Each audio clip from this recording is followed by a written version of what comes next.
Et bonjour à tous, on est le mardi 17 février 2026 et aujourd'hui j'aimerais vous parler de toutes ces fois où on va en fait nous en tant qu'humains, avec l'aide de l'IA bien sûr, créer des outils pour améliorer les résultats de l'IA. Donc l'exemple un peu numéro un là-dessus, c'est ce qu'on appelle le modèle contexte protocole, donc MCP. Et je vais essayer de vous expliquer un peu ce que c'est un MCP et de vous donner des exemples, pas forcément que de MCP, mais de fois où on va créer des outils pour permettre à l'IA de fonctionner encore mieux en fait. Donc on est parti, je vous ai préparé un petit document d'abord un peu théorique sur les MCP et ensuite je partirai sur des petits exemples sur Internet. Donc c'est parti. Donc on va expliquer ce qui se passe quand on n'a pas de MCP. Donc quand on n'a pas de MCP, on a notre IA qui est là. Et on va lui demander par exemple d'aller sur notre base de données ou d'utiliser l'API PayPal pour nous rajouter un paiement. Quand on va lui demander de faire ça, à chaque fois que vous allez demander à l'IA, vu que il faut bien que vous vous souvenez que l'IA n'a pas de mémoire, hein, à part vous pouvez lui redonner de la mémoire manuellement, mais en fait elle n'a pas de mémoire. Elle va à chaque fois réinventer la roue. Elle va à chaque fois se faire un petit bout de code qui va se dire, ok, bon, bah, pour me connecter à la base de données, ok, bah, je dois faire tel truc. Ensuite, je dois faire un select.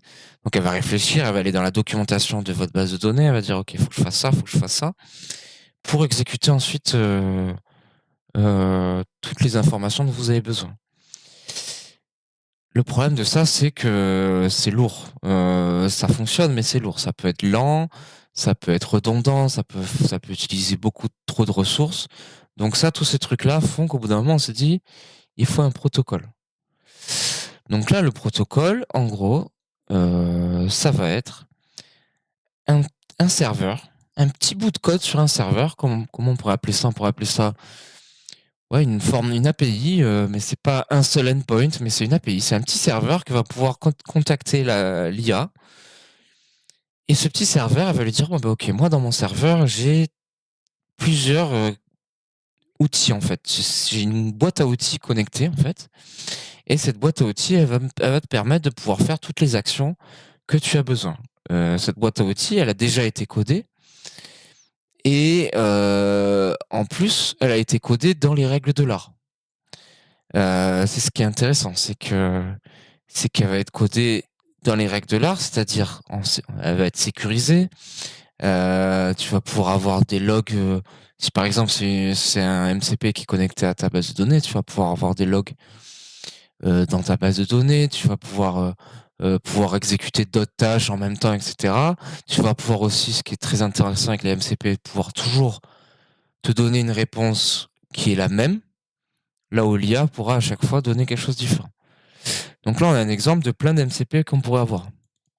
Une MCP qui va récupérer des fichiers système, une MCP qui va se connecter à une base de données Postgre, une MCP Google Drive, qui elle sera connectée à la Google API, une MCP Slack, une MCP avec une API custom.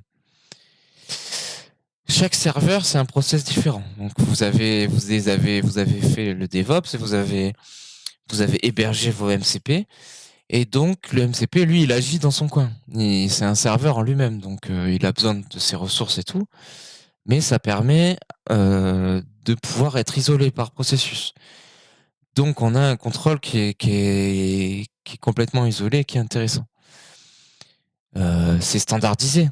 Donc, ça va permettre à n'importe quel IA. Donc là, je sais qu'il y a beaucoup de développeurs en ce moment, et moi, j'en fais partie, qui en ce moment, on est tatillon entre Claude, donc entre Opus, 4.6 et Codex 5.2, 5.3, on ne sait pas trop lequel utiliser. Bon, ben là, c'est un protocole qui, peu importe lequel des deux ou lequel des trois, quatre dans le futur va être utilisé, lui va se connecter toujours de la même façon à votre MCP. C'est ça qui est intéressant à se dire. Donc, comment ça va marcher? MCP, il va avoir un endpoint de base.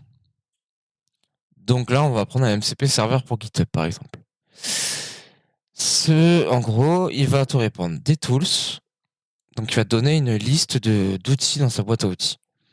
Donc, lui, il va dire GitHub Create Issue, GitHub List PR, donc lister les PR, lister les issues, etc., en donnant une description. Et il va te donner en plus des ressources pour faire ça. Comment ça va fonctionner ensuite? L'utilisateur, dans son IA, elle va dire créer une issue GitHub pour X. L'agent, donc moi mon agent il s'appelle Gérard, hein, vous verrez souvent Gérard de marqué. Lui il va parser la requête, il va prendre la liste des tools, je vais dire exactement pour ce qu'il m'a demandé lui, j'ai un tool en fait, j'ai un tool qui s'appelle GitHub Create Issue. Je dis je vais l'utiliser cet outil. Il va dire ok je vais utiliser cet outil, comment j'utilise cet outil? Donc en fait là ça va être comme un appel API Options. Donc l'API Options dans les API classiques, donc quand vous demandez à un serveur des informations, il va vous dire ok moi j'ai besoin de ça en entrée et je vais te donner ça en sortie. Et ben là c'est la même chose, il va te dire j'ai besoin de tant de paramètres, j'ai besoin de tant d'arguments, je vais te répondre ça, etc. Lui il va faire l'appel, il va répondre la réponse ça va être formaté parfaitement.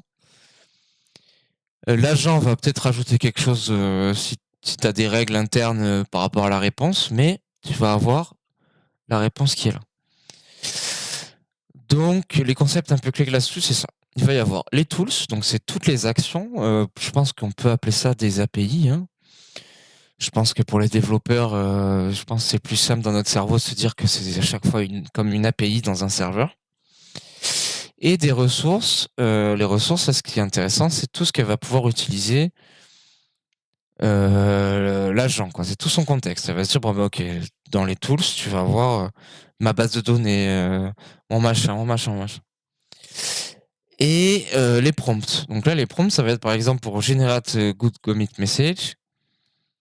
Tu vas pouvoir lui donner, c'est ce qui va permettre de lier ton message dans ton prompt et ton message dans ton prompt et le tools en lui-même. Pardon, j'ai bien bégayé là. Ça c'est un exemple pour moi que j'ai demandé à l'IA de me faire pour que j'utilise dans mon code. Donc le futur du MCP, ça va être sûrement un standard universel. C'est ce qu'on imagine. Donc là, on va aller d'un peu, c'est ce qu'on imagine, bien sûr. Hein, ça évolue très très vite les protocoles MCP et je pense que ça c'est une bonne analogie. Le MCP, c'est un port USB pour l'IA. Ça, je pense que c'est vraiment une analogie qui est intéressante. Vous avez un port USB. Bon, là, ils disent USB-C, bien sûr, c'est la norme. Mais votre IA, elle a comme si vous aviez plein de ports USB-C et vous allez pouvoir lui connecter. Vous lui connectez, donc là, on va voir juste après dans l'exemple le plus connu. Vous allez connecter PayPal. Vous allez lui connecter tous vos trucs, vous-même, vos MCP que vous avez fait vous-même. Et en fait, une fois que vous avez utilisé l'IA ou vos agents vont utiliser l'IA, ils vont faire ça dans un protocole sécurisé. Donc, je trouve que c'est plutôt très, très intéressant. L'exemple qui est un peu numéro 1, PayPal, ils ont été très bons parce que PayPal, c'était un des premiers à le faire. Ils l'ont fait dès avril 2025, je crois. Donc, le protocole, ils l'ont sorti en janvier l'année dernière, je crois. Et eux, en avril 2025, ils avaient déjà leur protocole. Donc, en gros, le protocole PayPal, il va être très simple comme ça. Donc, il faut savoir que la plupart des protocoles, dont le protocole PayPal, ils sont déjà intégrés à Cloud Desktop, par exemple, et à Cloud d'une manière générale. Et on va prendre l'exemple qui est ici avec PayPal. Donc, quand nous, dans notre IDE ou en tout cas dans notre chat avec une IA, on va lui demander Create Invoice with PayPal.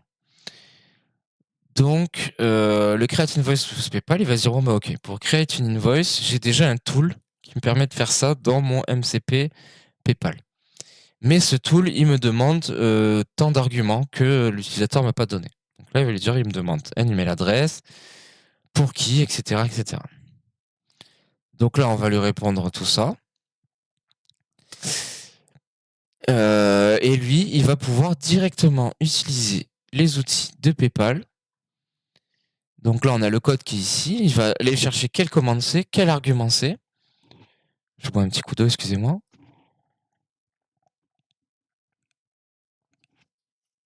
Quel argument c'est, etc. Et en gros, l'IA, ce qu'elle va faire, elle va juste traduire ça. Donc là, on voit l'exemple qu'il a mis avec les emails. Elle va traduire ça en un appel API, un petit peu, voilà, un appel MCP, on peut appeler ça comme ça maintenant. Et ce qui va lui permettre d'avoir une réponse parfaite de PayPal, complètement sécurisée, etc., etc. Donc, on est dans un truc ici qui est très intéressant et qui, je pense, est très certainement le futur euh, de ça. Voilà. Donc là, si on prend un petit peu tous les exemples qui ont été faits pour l'instant. Euh, donc là, on a les références serveurs, on a des tools pour Git. On va avoir, mais en fait, ça peut être un peu général. Ça peut être aussi pour de la mémoire. C'est-à-dire que les meilleurs développeurs, tiens, pas forcément les meilleurs, mais en tout cas, il y a des mecs qui ont fait des outils pour se dire, bon, bah, si tu veux te connecter avec la mémoire, euh, le mieux, c'est que tu utilises tel truc, tel truc, tel truc. Là où l'IA, elle va se dire, bon, bah, il y a 80% de chances que ça soit mieux d'utiliser ça, 20% de chances que ça soit mieux d'utiliser ça. Bon, là, quand c'est Git, c'est les mecs de Git qui ont fait ça, ils ont dit non, si tu veux utiliser le Git statut, c'est vraiment de cette façon-là que tu dois l'utiliser. Donc là, on a un code qui est ici. En vrai, ça fait pas non plus grand-chose, hein. Là, ce qu'ils font juste ici, c'est qu'ils importent leur SDK et ils utilisent leur SDK en fait. Ils utilisent leur SDK mais ils l'utilisent de la façon dont eux, ils avaient prévu de créer le SDK et pas dans la façon que l'IA peut imaginer de l'utiliser. C'est cette différence-là que j'aimerais vous faire comprendre dans cette vidéo aujourd'hui. Même si 12 minutes, je pense que la plupart des gens sont partis. Et là, on voit maintenant toutes les entreprises qui ont déjà fait des MCP. Il y en a des milliards, il y a HubSpot, il y a IBM, il y a la plupart des trucs de base de données aussi, donc ça c'est vachement intéressant. C'est sûr, ben voilà, j'ai une base de données MariaDB ou Postgre ou MongoDB. Et ben c'est quoi le meilleur moyen de lui parler à ma base de données MongoDB? Et ben en fait, c'est d'utiliser des tools. Et voilà. Donc c'est un peu ça l'idée que je voulais vous montrer pour les MCP. Ça, le monde des MCP, c'est vraiment un truc qui est assez incroyable. Utiliser des IA sans utiliser des MCP, je pense que c'est du gâchis, dans le sens où vous perdez un petit peu de qualité, même si Claude fait de l'auto-recherche, je crois. Ça, faut vérifier, mais je suis quasiment sûr qu'elle fait de l'auto-recherche de tools, de MCP, pardon. Donc, si vous lui demandez d'utiliser MongoDB, elle va d'abord regarder si MongoDB, elle a pas déjà un MCP pour elle. Donc, je pense qu'il y a pas mal de trucs intéressants. Après, je pense que c'est intéressant d'aller sur les publics MCP. Les private MCP, c'est risque et péril, bien sûr. Alors là, ce GitHub, je pense que tout a été vérifié. Mais faites quand même toujours attention. Parce que vous vous connectez en fait à un serveur, quoi. Euh, donc, voilà. Le mieux, voilà, la plupart des gens, ils vont, ils vont connecter leur MCP à des Docker. Donc vous avez Docker qui est donc un conteneur de serveur local et vous allez lui rajouter des MCP locaux qui vont vous permettre de se connecter à ça. Donc là, vous allez pouvoir télécharger le SliceSpeak MCP et le mettre directement dans votre Docker. La plupart du temps, c'est juste un bout de code Python, quoi. C'est pas grand-chose. Donc voilà pour les MCP. Donc là, ça fait 15 minutes de vidéo, c'est très bien. Je voudrais juste vous donner un dernier exemple de code qu'on est en train de générer pour l'IA. Le meilleur exemple que j'ai trouvé, je trouve, ça a 5 jours, c'est Cloudflare. Donc, qui est Cloudflare? Peut-être que je peux utiliser Gemini pour vous donner une définition en 5 lignes de qui est Cloudflare. Fais-moi une description en 1 ligne de ce qu'est Cloudflare. Cloudflare, c'est être un proxy. Hein. Voilà, ça stabilise les sites internet. C'est un bouclier pour vos serveurs et vos utilisateurs. Donc en gros, vous vous connectez à un site et vous voyez juste avant machin Cloudflare. Voilà, ce qui fait lui, Cloudflare, c'est vérifier que vous n'êtes pas un robot malveillant qui, par exemple, est en train de lancer 1000 personnes en même temps. Ou s'il voit qu'il y a 1000 personnes en même temps, lui, il va un petit peu vous délayer, etc. Bon, lui, surtout, son but, c'est les DDoS, donc d'éviter que des sites internet se fassent massivement attaquer. Cloudflare, ils sont vraiment très très pointus techniquement, ils sont très forts. À chaque fois, ils sortent des nouvelles features et tout. Vraiment, Cloudflare sont très très bons. Donc, voilà. Cloudflare, ils ont sorti cet article que moi j'ai trouvé génial. Et ils ont fait en fait ce qu'on appelle le Markdown for Agents. Donc il faut savoir que le Markdown, le langage Markdown, c'est un langage qui est utilisé déjà depuis longtemps pour faire des documents, souvent des documents informatiques. Donc sur GitHub, tous les readmes sont faits en Markdown. Et c'est un langage plutôt basique, mais qui permet de formater des documents de façon un peu jolie. Voilà. Un peu. Hein, parce que c'est pas non plus du docx, c'est pas du enfin, ça vous permet pas de faire ce que fait Word, mais ça vous permet de faire quand même quelque chose de suffisant. Bon, le truc du Markdown qui est intéressant à savoir, c'est que l'IA, pour elle, c'est génial. Vous lui donnez un fichier PDF, vous lui donnez un fichier Markdown, vous lui donnez un fichier HTML, encore pire, c'est l'exemple qu'on va voir juste après. Si vous lui donnez un fichier HTML, pour elle, c'est une galère. Vous allez donner une fichier HTML, donc par exemple, vous allez donner cet article de blog à votre IA. Elle va lire 16 180 tokens. 16 000 bouts de syntaxe à décoder dans son IA. Eux, ce qu'ils ont fait, Cloudflare, c'est que si une IA va demander une URL pour essayer de la parser, par exemple, parce qu'elle a besoin d'aller chercher une documentation, elle a besoin d'aller voir sur votre page YouTube combien vous avez d'abonnés, peu importe. Abonnez-vous. Et ben en fait, elle va prendre la page HTML, elle va prendre les 16 000 tokens et ensuite elle va essayer de lire dans ces 16 000 tokens. Sauf que si elle avait du Markdown, et ben ces 16 000 tokens, ça deviendrait 3000. Donc là, la différence, elle est gigantesque. Et eux, ce qu'ont fait Cloudflare, ils se sont dit, bon, ben maintenant, si notre site est bien sûr avec Cloudflare, si vous lui demandez du Markdown, et ben on va vous renvoyer du Markdown en fait.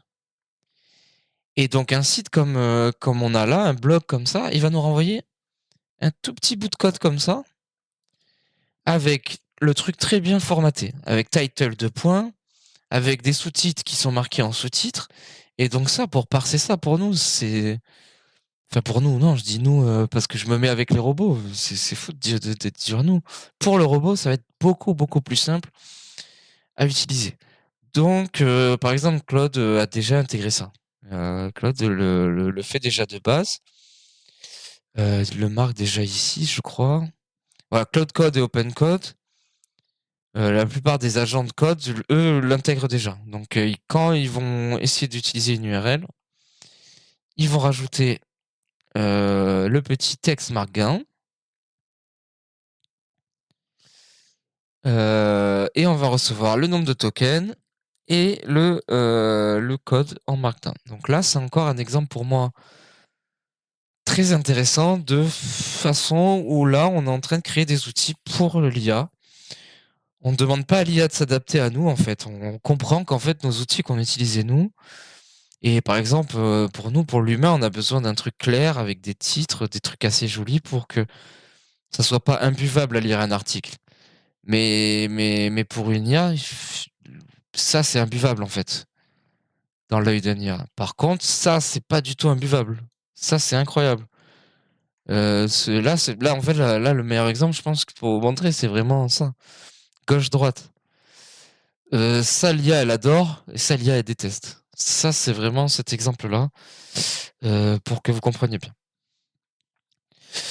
Donc, voilà, pour les MCP, je pense qu'on reviendra dessus, ou je pense qu'on créera nous-mêmes un MCP, des MCP, parce que c'est ce que j'ai besoin de faire un petit peu en ce moment pour mon boulot et pour mes serveurs. Et peut-être qu'on fera un petit browsing de MCP pour tester un peu tout ça. Et voilà. Je vais me mettre un big screen. J'espère que vous avez aimé cette petite vidéo. Et je vous dis à demain.